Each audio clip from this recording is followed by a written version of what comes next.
और उसके 30 पद को जब हम पढ़ते हैं तो यहाँ पर 3 बातें लिखी हुई हैं जी।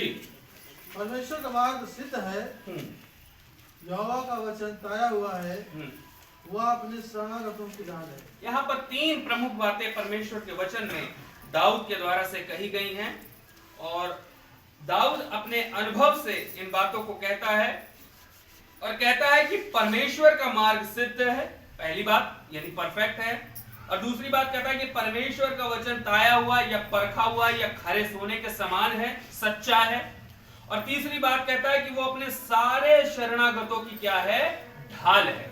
हर तकलीफ से, परेशानी से, हर एक प्रकार की विपत्तियों से बचाने में हमारा परमेश्वर सहायक है, हमें सामना करने का बल देता है, हमारे दुखों में, हमारे कष्टों में वो हमारी ढाल बन करके आता है, उसके वचन हमको शांति देते हैं। जब हम तकलीफों में होते हैं, परेशानियों में होते हैं, बीमारी में होते हैं, तो उसकी प्रार्थना रूपी ढाल हमारे जीवन में होती है, जो हमें तमाम कमजोर करने वाली बातों से हमें क्या करती है, बचाती है। जब हमारी जिंदगी में बहुत सी कठिन परिस्थितियां होती हैं तो परमेश्वर का वचन है जो ढाल बन करके हमारी अगुवाई करता है, हमें संभालता है, हमारा मार्गदर्शन करता है, बुराई की ओर हमारे बढ़ते हुए कदमों को रोकता है, ठोकर खाने से बचाता है। यह परमेश्वर का वो वचन है जो ढाल के रूप में काम करता है। पर आज प्रमुख रूप से हम पहली बात पर आज मनन करेंगे और वो है परमेश्वर का मार्ग सिद्ध है। परमेश्वर का वचन जो है, परमेश्वर की जो आज्ञाएं हैं वो क्या है, वो हमारी जिंदगी के लिए एकदम परफेक्ट रास्ते को तैयार करती हैं। जैसा कि हमने अभी स्टार्टिंग में हमने नीति वचन में भी पढ़ा था कि वहां पर कहता है कि चलने में तुझे क्या होगी, कोई रोक टोक ना होगी। एक बार निकाल करके पढ़ें नीति वचन, उसका 4वां अध्याय,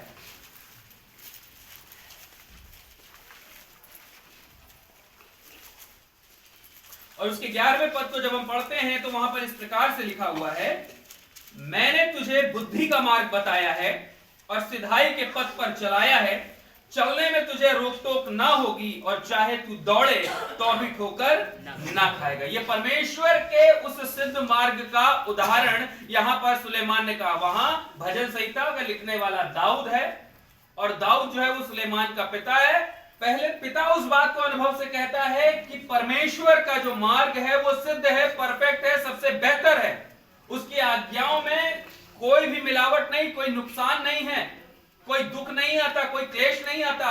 लेकिन उन क्लेशों से पार निकल करके हमारा परमेश्वर जो, जब हम उसकी आज्ञाओं के अनुसार चलते, उसका पथ क्या है, परमेश्वर का मार्ग क्या, परमेश्वर का मार्ग है उसके द्वारा दी जाने वाली शिक्षाएं, उसकी दी हुई आज्ञाएं। कहता है कि इनका अनुसरण करो, और जब हम इनका अनुसरण करते हैं तो परमेश्वर के अनुसार हम अपना जब जीवन जीने लगते हैं तो हमारी जिंदगी की तस्वीर बदल जाती है। हमारा सोचना, हमारे काम करने का तरीका, हमारे बोलने का व्यवहार, हमारे काम करने का तरीका, लोगों से मिलने का तरीका, सारी बातें चेंज हो जाती। क्यों? क्योंकि हमारा मार्ग अलग हो जाता है। अब हम बुराई से, बुराई को जीतने के मतलब बुराई के बदले बुराई करने का प्रयास नहीं करते, लेकिन बुराई को भलाई से जीतने का क्या करते हैं, प्रयास करने लगते हैं।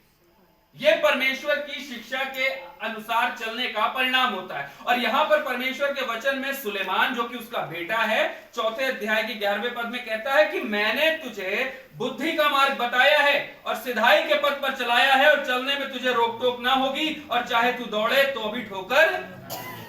बाप चला उस रास्ते पे तो बेटे के लिए एक मिसाल बना, और उस मिसाल का अनुसरण करते हुए जब बेटा चला तो वो भी एक मिसाल बना। और परमेश्वर के वचन के अनुसार आज तक किसी को बुद्धि का वो वरदान नहीं मिला जो सुलेमान को मिला। हालेलुया। ये है परमेश्वर के मार्ग पर चलने का परिणाम। मत्ती रचित सुसमाचार उसके 7वें अध्याय और उसके 13 पद को पढ़ते हैं तो वहां पर एक बड़ी खूबसूरत सी बात लिखी हुई है, मार्ग से संबंधित बात है जो प्रभु यीशु मसीह ने कही। मत्ती रचित सुसमाचार उसका 7वां अध्याय सकेत फाटक से प्रवेश करो, कहता है कि सकेत या छोटे फाटक से या संकरे फाटक से क्या करो, प्रवेश करो। क्योंकि चौड़ा है वह फाटक, हाँ, अब यहाँ पर कहता है कि चौड़ा है वो फाटक और चाकल है वह मार्ग, और कहता है चाकल है वो मार्ग जो विनाश को पहुंचाता है। चाकल यानी चिकना है वो मार्ग जो क्या करता है, विनाश को पहुंचाता है।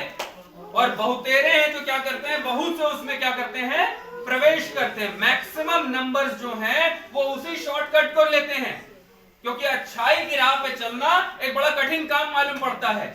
अब किसी व्यक्ति को एक अधिकारी के रूप में एक पद मिल जाए तो वो क्या करता है, तो उसका दुरुपयोग करना शुरू करता है। वो उस पद पे बैठ करके क्या करेगा, अपने अधिकारों के माध्यम से एक अलग तरीके का धन कमाने की कोशिश करेगा, जिसे हम भ्रष्टाचार के रूप में कहते हैं। क्यों? क्योंकि उसे क्या लगता है कि अगर हमने ये 20 साल की नौकरी में बैठ करके नहीं कमाया तो हमने क्या किया।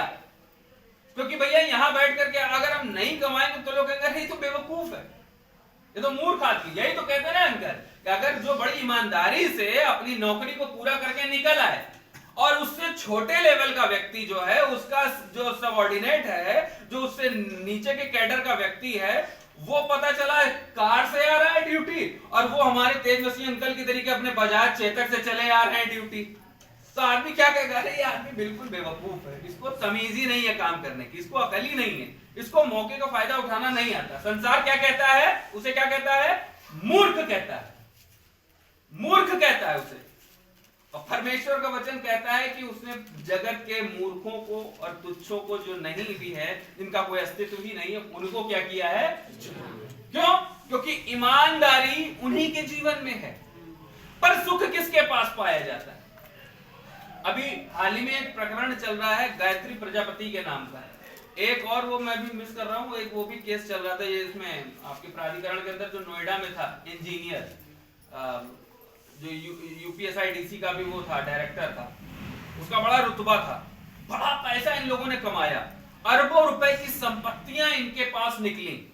कानपुर, लखनऊ, मुंबई, मतलब जितने बड़े बड़े शहरों की बात करें, सब जगह प्रॉपर्टीज, यहां तक कि इतना धन कमाने का लालच था, पेपर बता रहा है कि उसने अपने नौकरों के नाम पर भी, जिनकी कोई हैसियत नहीं है, वो भी अरबपति बने हुए हैं। क्यों? क्योंकि उनके नाम पे प्रॉपर्टी लिखी हुई है। ये क्या कर रहे हैं, भ्रष्टाचार से इन्होंने क्या किया, गलत रास्ते को पकड़ करके, जो शॉर्टकट है उसको पकड़ करके क्या किया, पैसा कमाने की कोशिश की है, पकड़ने की कोशिश की है, खूब पैसा कमाया भ्रष्टाचार से। लेकिन जा कैसे रहा है, सारा पैसा, सारी संपत्ति गवर्नमेंट क्या करती जा रही है, कुर्क करती चली जा रही है, पकड़ती चली जा रही है। गुजरे साल में एक गैंगस्टर जो है वो कानपुर शहर के अंदर मारा गया, बड़ा पैसा उसने अर्जित किया, लेकिन आज एक एक करके सारे पूरे परिवार की संपत्ति जो क्या कर दी गई है, कुर्क कर दी गई है। आज कुछ भी नहीं बचा उनके पास। परमेश्वर का वचन कहता है सकेत फाटक से प्रवेश करो, क्योंकि चौड़ा है वो फाटक, वो सरल है वो मार्ग जो विनाश को पहुंचाता है, और बहुत से हैं जो उसमें क्या करते हैं, प्रवेश करते हैं। ये तो बात हमने धन की, उसके अलावा भी बहुत से काम है जिंदगी में जो इंसान करता है।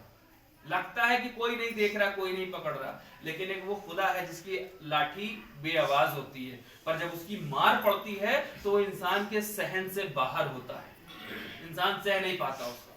लेकिन वहीं जो विश्वास और नेकी और ईमानदारी के साथ अपना जीवन जीता है, परमेश्वर अंश अंश करके उसकी जिंदगी को बदलता है। क्योंकि परमेश्वर वचन में 14 पद में लिखा है, क्योंकि सकेत है वो फाटक और कठिन है वो मार्ग जो जीवन को पहुंचाता है, और थोड़े हैं, लिमिटेड नंबर्स हैं जो उस टारगेट को अचीव कर पाते हैं, उस मंजिल तक पहुंच पाते हैं।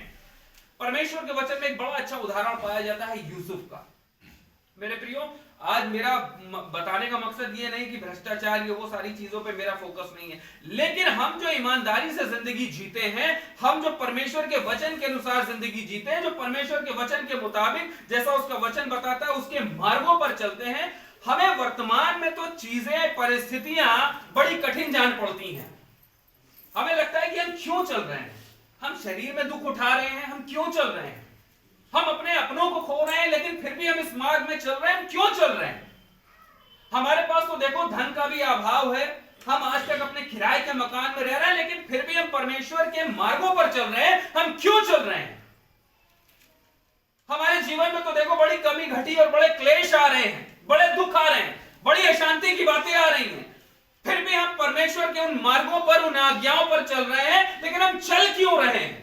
बहुत सारे लोग ये प्रश्न करते हैं कि हम क्यों, सब कुछ होने के बावजूद हम उस मार्ग में क्यों चल रहे हैं, जहां पे चलने के बाद भी हमको तमाम विपरीत परिस्थितियों का सामना करना पड़ रहा है।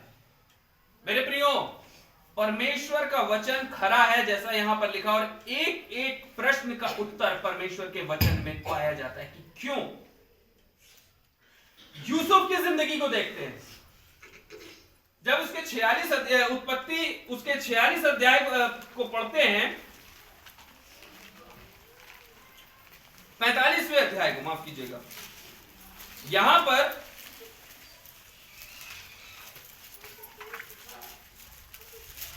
बड़ी खूबसूरती से यूसुफ अपने भाइयों को एक जवाब देता है। उत्पत्ति उसका 45वां अध्याय और उसके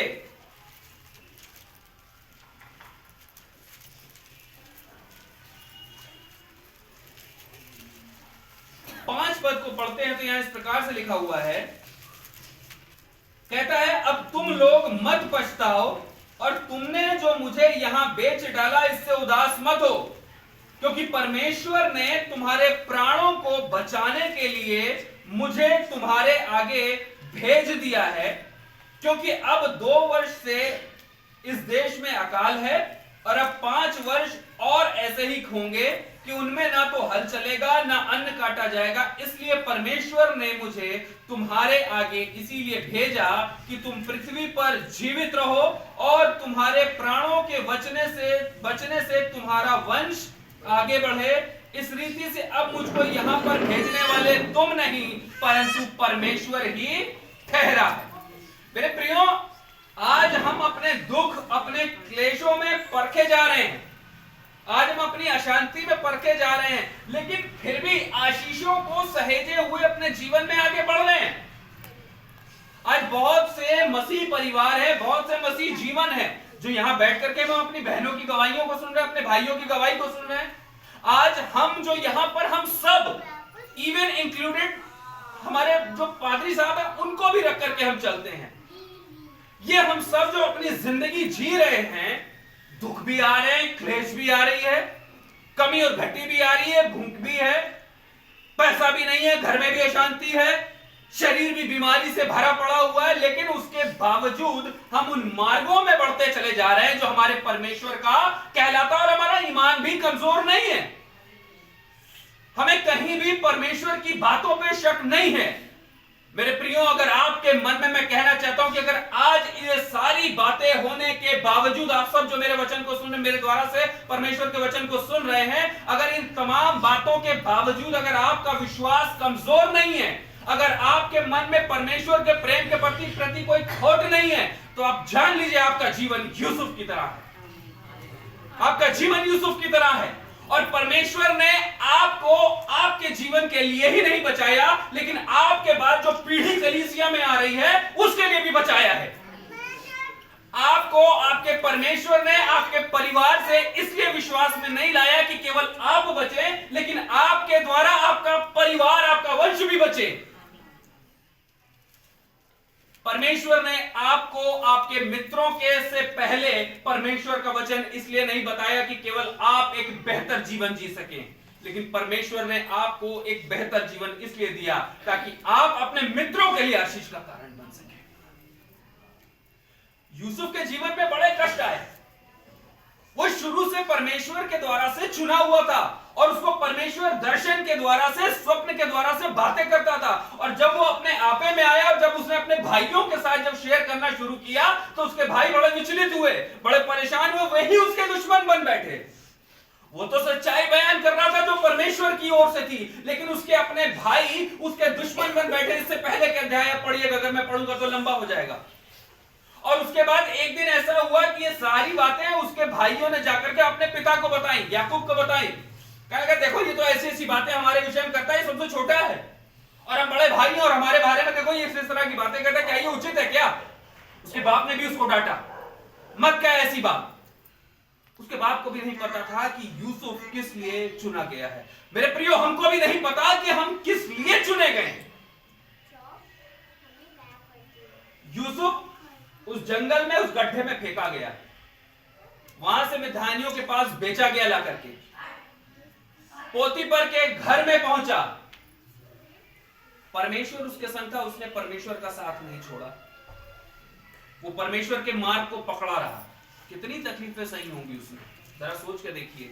आज हम और आप भी कहीं बीमारी के गड्ढे में पड़े हैं, कहीं कमी और घटी के गड्ढे में पड़े हुए हैं, कहीं किसी तरह के दुख के गड्ढे में पड़े, क्लेश में पड़े, लेकिन खुदा वहां से निकाल करके हमको आगे बढ़ा रहा है। जिंदगी किसी की नहीं रुक रही है, आपकी भी चल रही है, आपके बच्चों की भी चल रही है, आपके परिवार की भी चल रही है। लेकिन आप ये देखिए, आपके विश्वास, आपके पंथ में कौन कौन पीछे आ रहा है। आप कलीसिया के लिए कितनी बड़ी गवाही बन रहे हैं।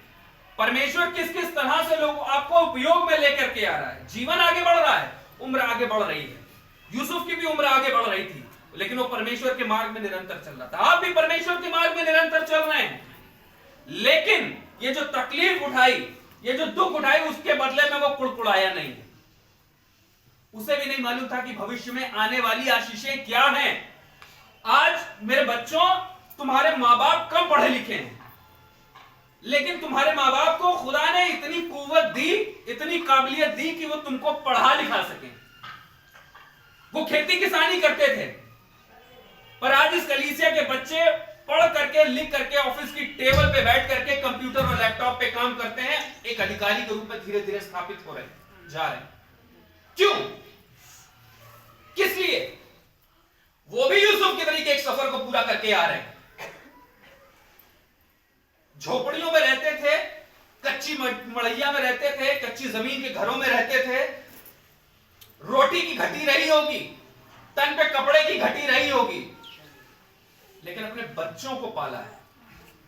आज पढ़े लिखे हो, पढ़ सकते हो, बड़ी बड़ी टेक्नोलॉजीज का उपयोग करते हो, एडवांटेज उठाते हो। किस लिए? क्योंकि परमेश्वर ने तुम्हारे माँ बाप को यूसुफ के माने ने यूज किया ताकि तुम आगे आशीष के लिए आ सको, तुम्हारा जीवन सुरक्षित हो सके। हालेलुया! ये परमेश्वर की वो व्यवस्था है जो सिर्फ केवल यूसुफ के जीवन में पूरी नहीं हुई, लेकिन वरन आज कलीसियाओं में भी परमेश्वर की व्यवस्था पूरी हो रही है, जो उसके मार्गों पर चल रहा है। आज हम कष्ट उठा रहे हैं, लेकिन फिर भी आनंद कर रहे थे। गीत गाते ना, चलो मेरे बाप के घर, वहां आनंद ही आनंद है। पादी साहब, अपने बेटा उनका चला गया खुदा की खिदमत करते करते, लेकिन फिर भी आज आनंद के साथ खिदमत कर रहे हैं। हमारी बेटी गई, हम भी लेकिन आपके सामने खड़े हैं। कोई बड़ा काम नहीं कर रहे, कोई महान आदमी नहीं है। आज आपके घर की बेटी गई, लेकिन फिर भी आप परमेश्वर का धन्यवाद कर रहे हैं। तकलीफें हैं, परेशानी है, बीमारियों में जा रहे हैं, लेकिन उससे पहले यहां चल करके आए और कह रहे हैं कि आकर के हमारे लिए प्रार्थना करते रहना। क्यों कह रहे हैं?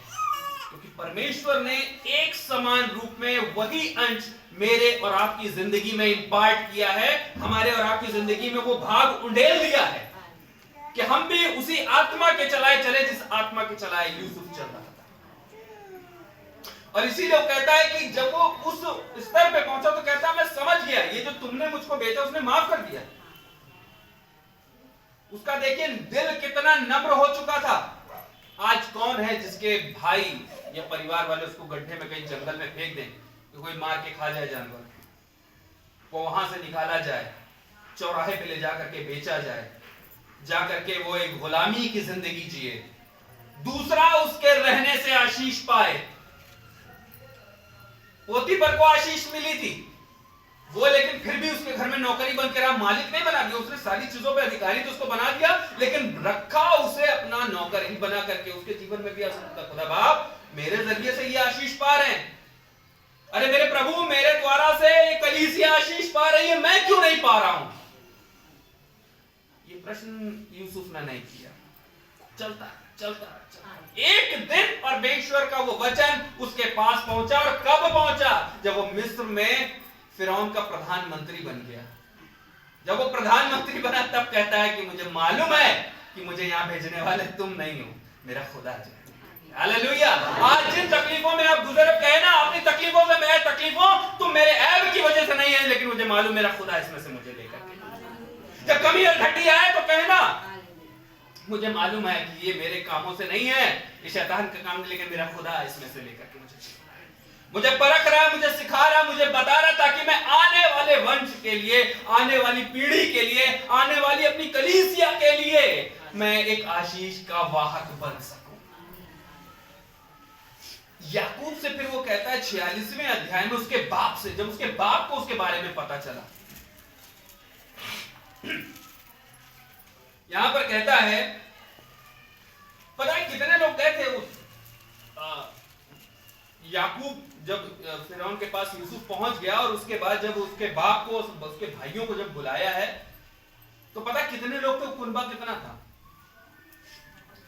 72 लोगों का कुनबा था। और जब निकले थे इजरायली वहां से तो कितने थे? इजरायली जब मिस्र की गुलामी से निकले तो कितने थे? 40,000 थे। कितने थे बताइए भैया? अब पढ़ के आइएगा। चलिए ये होमवर्क दिया आप लोगों को। अब अभी बता तो सकता हूं लेकिन बताऊंगा, पढ़ के आइएगा। अगले संडे पूछूंगा, देखता हूं कौन कौन पढ़ के आता है बाइबल, इससे पता लगेगा। पढ़िएगा आप लोग, ठीक है ना? आप पढ़िएगा, आप लोग को पता लगेगा। पढ़िएगा मूसा के बारे में। जब मूसा के बारे में पढ़ेंगे तो आपको पता लगेगा कितने लोग थे वहां से जो निकले थे। 70 लोग प्रवेश करते हैं और वो एक बड़ा नंबर, बड़ा अमाउंट, बड़ी भीड़ जिसे मूसा अगुवाई में लेकर के चला था, जिसे मैं अभी नहीं बता रहा हूं, आप बताएंगे मुझे अगले संडे। और पहुंचे कितने लोग थे? 2 लोग। और उन 2 लोगों के द्वारा से ये पूरा संसार आज विश्वासियों का पूरा संसार है। क्यों?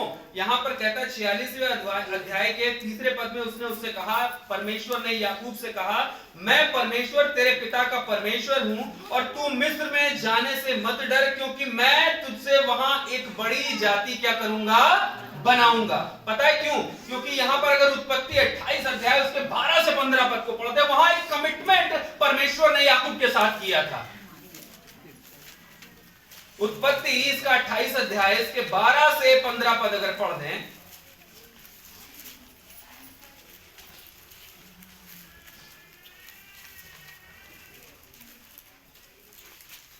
यहां पर इस प्रकार से लिखा हुआ है 12वें पद से कि तब उसने स्वप्न में क्या देखा कि एक सीढ़ी पृथ्वी पर खड़ी है और उसका सिरा स्वर्ग तक पहुंचा है और परमेश्वर के दूत उस पर से उतरते चढ़ते हैं और यहोवा उसके ऊपर खड़ा होकर कहता है, मैं यहोवा तेरे दादा अब्राहम का परमेश्वर और इसहाक का भी परमेश्वर हूं।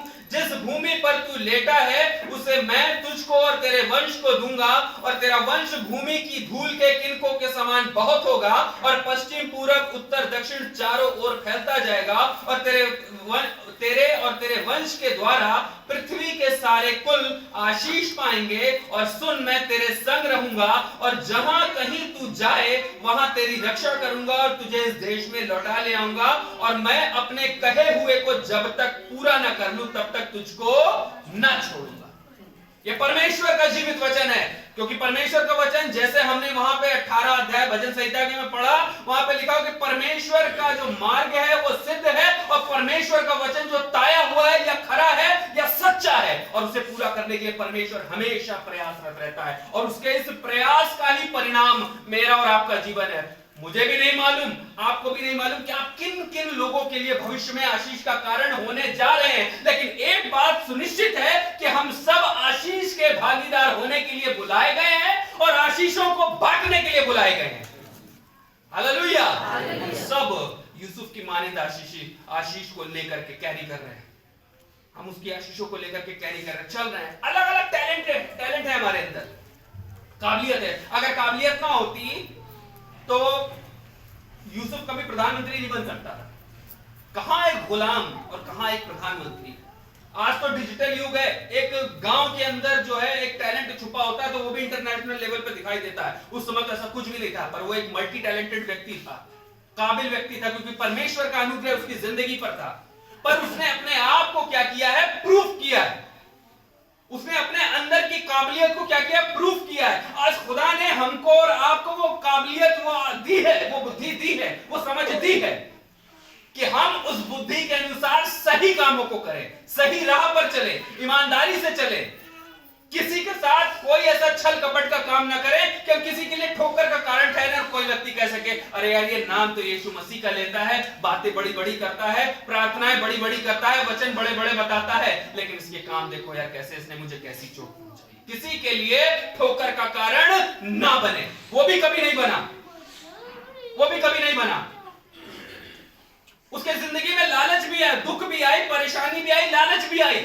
और लालच भी ऐसा जिसमें आज बड़े बड़े गिर जाते हैं। हमारे पादरी साहब ने मुझे एक शिक्षा दी है और मैं उसको हमेशा याद रखता हूं कि इंसान दो ही चीज में गिरता है, या तो पैसे में गिरता है या चरित्र में गिरता है। और उसके पास दोनों चीजें थी वहां पर। पहले वो कमी और घटी में था। आज अगर किसी को कुछ नहीं मिलता और एकदम से मिल जाए तो उसके दिमाग खराब हो जाते हैं, कहते हैं पागल हो गया, इसको आज मिल गया तो पैर जमीन पर नहीं पड़ते। ऐसा ही होता है ना, जब अगर किसी ने कुछ ना देखा। उस व्यक्ति के पास कुछ नहीं था, कमी और घटी से निकल के आया था, दुख और क्लेश में से निकल के आया था, गुलामी की जिंदगी से निकल करके पोती पर के घर में पहुंचा था। पैसा भी उसके अधिकार में था, रुतबा भी उसके अधिकार में था, और तो और उसकी पत्नी भी उससे प्रभावित हो गई थी और उससे अपने आप को ऑफर कर दिया था। लेकिन उसने अपने आप को खुदा के लिए पवित्र, जब उसे मालूम था कि यह परमेश्वर की व्यवस्था के अनुसार सही नहीं है, उसने इनकार कर दिया। अगर इकरार कर लेता तो क्या होता? दुनियावी एतबार से कहे तो वो कहता कि ऐश करता, लेकिन नहीं। पौलुस कहता है कि जो बातें दुनियावी रीति से मेरे लिए बहुत कुछ हो सकती है, मैं उसे मसीह के कारण कूड़ा समझता हूं। मेरे प्रियो, परमेश्वर हमारी जिंदगी में बहुत सी ऐसी बातें, जब हम जिंदगी पे आगे बढ़ रहे होते हैं तो परमेश्वर भी देखता है कि क्या क्या मेरे बच्चों के सामने जा रहा है और उसमें ये कितने खरे निकल रहे हैं। और यहां पर कहता है कि मैं तुझे बड़ी जाति बनाऊंगा। और यहां पर इसके 28वें पद के 12 पद से हमने पढ़ा, प्रभु यीशु मसीह यूहन्ना रचित सुसमाचार उसके 14 अध्याय के 6 पद में पहली बात कहते हैं कि मार्ग मैं हूं, कोई और नहीं है। मार्ग प्रभु यीशु मसीह कहते हैं मैं। जो लोग कहेंगे भाई हम इस मार्ग पर चले तो कैसे चले? कुछ मत करो, नया नियम पढ़ो। आपको बाइबल समझ में नहीं आती है, आपको व्यवस्था की बातें समझ में नहीं आती है, छोड़ दीजिए, आप नए नियम को पढ़ना शुरू कीजिए। प्रभु यीशु मसीह के जीवन को पढ़ना प्रारंभ कीजिए। आपको इतनी बातें मिल जाएंगे, इतने टारगेट्स मिल जाएंगे, इतने ज्यादा टास्क आपको अपनी जिंदगी में मिल जाएंगे जो अब से पहले कभी नहीं था। आपकी जिंदगी खाली नहीं रह सकती, आप अपनी जिंदगी को उसके अनुसार चलाइए।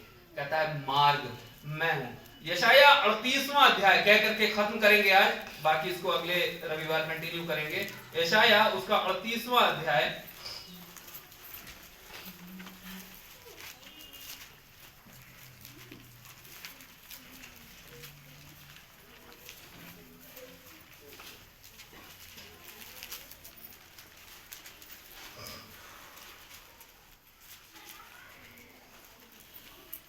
माफ कीजिएगा 35वां अध्याय 35 के 8 को पढ़िएगा। और वहाँ एक सड़क अर्थात राजमार्ग होगा। कहाँ? यशाया 35 का 8। अरे कहाँ होगा ये मार्ग? ये अरे स्वर्ग में नहीं होगा, ये मार्ग यही होगा और हमारे और आपके जीवन में है। जब एक व्यक्ति ईमानदारी के साथ प्रभु के मार्गों में चलता है, ये उसके लिए है। कहता है वहां एक सड़क अर्थात एक राजमार्ग होगा, उसका नाम पवित्र मार्ग होगा। उसका नाम पवित्र मार्ग होगा।